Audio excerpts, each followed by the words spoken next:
The Waukesha Christmas Parade massacre in late November of 2021 in Wisconsin. Do you remember this? 6 people were killed, dozens injured by a madman, a black identity extremist terrorist. But the story has been almost completely ignored. Today, we have justice. They found him guilty. A jury convicted the man. And this is what he did.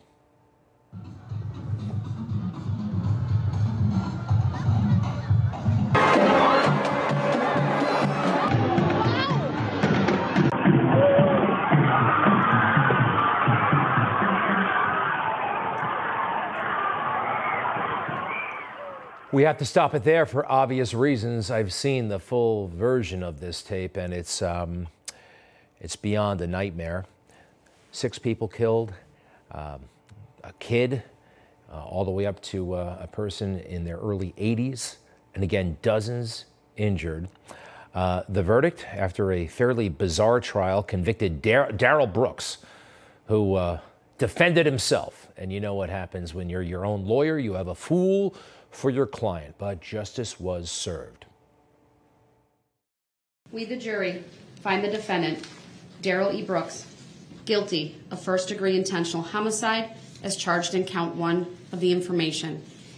We, the jury, find the defendant, Darrell E. Brooks, guilty of first-degree intentional homicide as charged in count 2 of the information. We, the jury, find the defendant, Darrell E. Brooks, guilty of first-degree intentional homicide as charged in count 3 of the information. Sentencing will come later, but this story was underplayed because the assailant is black and the victims were white. And that's a story that makes much of the mainstream media uncomfortable. They love it when the assailant is white and the victims are of color. I don't know why. I mean, it's detestable in either case. This man, however, did hate white people. It was all over his social media feed. He was fired up by George Floyd and other transgressions, and he wanted to take it out on white people. It's throughout the history of his life. The families, though, had some measure of satisfaction today with the verdict.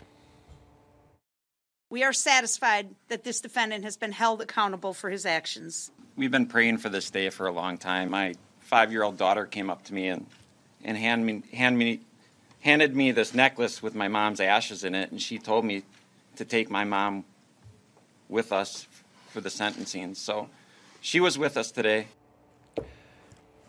So I mentioned race. Why can't we all talk about it? Why is it omitted sometimes and hyped on other occasions? Again, this time, the mainstream media told to ignore the obvious motivator in this case. And with that tragedy in Wisconsin where a man drove his SUV into a Christmas parade. At least 5 people were killed and more than 40 injured. We learned today that the driver, now facing intentional homicide charges, was out on bond after he allegedly punched the mother of his child and intentionally ran her over with the same vehicle at a Milwaukee gas station earlier this month. NBC News has confirmed that the person of interest, the driver in this case, his name is Darrell Brooks. He's 39 years old. From Wisconsin right now. So far, he's not been charged with a crime. He's just being called a person of interest. Yeah, person of interest, a driver, a man, a motorist, a suspect. They're talking around his race. Now, why is that relevant? Well, because it was one of the motivating factors. What is the motive? And this guy was probably fired up by the mainstream media. It's fascinating how they emphasize, oh boy, when it's a white man in custody, they won't let you forget about it.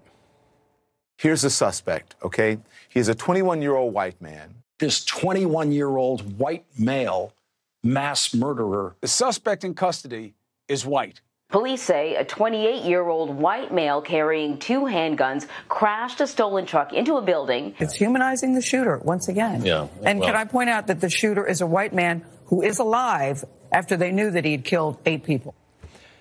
Gail would have preferred that the cops showed up with their guns blasting and asked questions later because the guy was white. Oh, humanize the shooter. Well, the shooter is a human. We're all human beings, right? It's a very strange dialogue that's happening in America, in part because people can make a lot of money, gain a lot of influence, and gain a lot of political power by playing the race card. And Democrat political leaders, oh boy, they're good at it, especially the Biden administration. When they can hang it on a white suspect, when they can go out on a limb and somehow say this was white supremacy, even when local and federal law enforcement says it wasn't white supremacy. Joe Biden, Kamala Harris, they parachute in to exploit the situation. But if it's in reverse, if it's a person of color motivated by a hatred of white people, this stuff is all horrific. It should all be condemned. Like when that madman opened fire on the subway in New York City. No one was killed, but a lot of people had their lives ruined, very serious injuries. This man was fired up by a hatred of white people. You useless white whore, dirty white. You want to look down at me? You. Frank James, ladies and gentlemen, a video he made before his shooting rampage. Black identity extremism. It's a real thing, or at least it was, a term that law enforcement used, and they studied black identity extremists just as they can and should study Al-Qaeda, white supremacy, you name it. If it's bad, law enforcement should know about it. But black identity extremism has been almost deleted, Orwellian style, from all the handbooks. You are not to discuss this. FBI Director Chris Wray. So nobody's being surveilled or investigated on the black identity extremism. We don't use that terminology anymore. That was part of the reorganization of all of our domestic terrorism threat categorization. That terminology went away as part of this racially motivated violent extremism category. Fabulous. I mean, gosh, you got to be woke. You got to be stylish. After all, Senator Booker, Al Sharpton, Kamala Harris might find it offensive that you were looking into black identity extremism. I guess we'll look into it after we have a horrible shooting in a subway. Then the FBI will take interest. So we'll ignore that. We'll also ignore any threats against Supreme Court justices who were in favor of overturning Roe. I never thought of it from somebody like Samuel Alito's perspective. When that opinion leaked, what was a guy like this thinking? Take a look.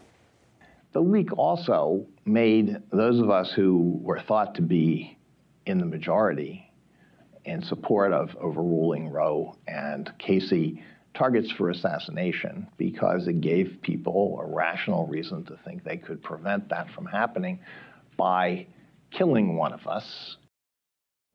Yeah, I mean, that was a rational. If one of those guys were killed, Joe Biden would have appointed a replacement, and they would have kept Roe. And is that why the protests were allowed to thrive outside of Kavanaugh's house, even though they were totally against the law? What you're seeing right here is against federal law. Let's go through it, shall we? Here's the federal law. This is against the law.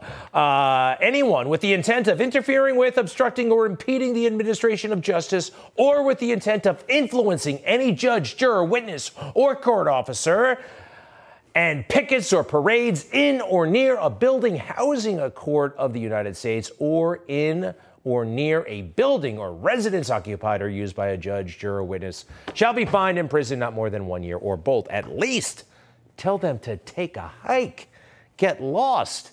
No. Did they want something bad to happen?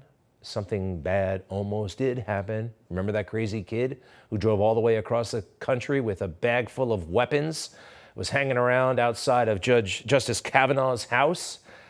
Why are these things allowed to fester?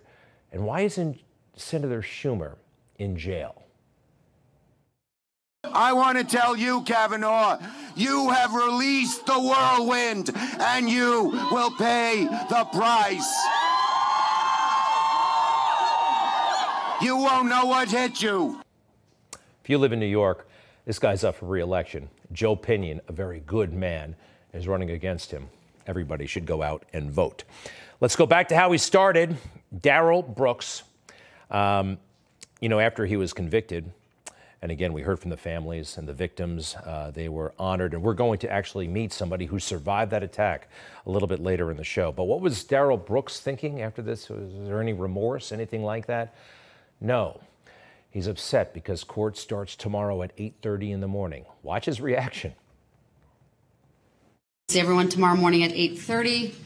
8:30 a.m. I trust that the jail will give you a shower, so whether that's tonight or tomorrow morning before you come back to court. But I will order that. In the morning, yes, 8:30? 8:30.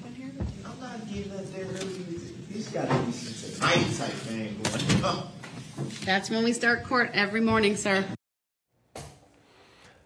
Remorse, or lack thereof. Stay with us. Kamala Harris, whatever happened to her? Well, she's tickled that there's no longer black identity extremism case investigators at the FBI. And she's also totally thrilled by that yellow school bus. It was totally bizarre. Stay with us.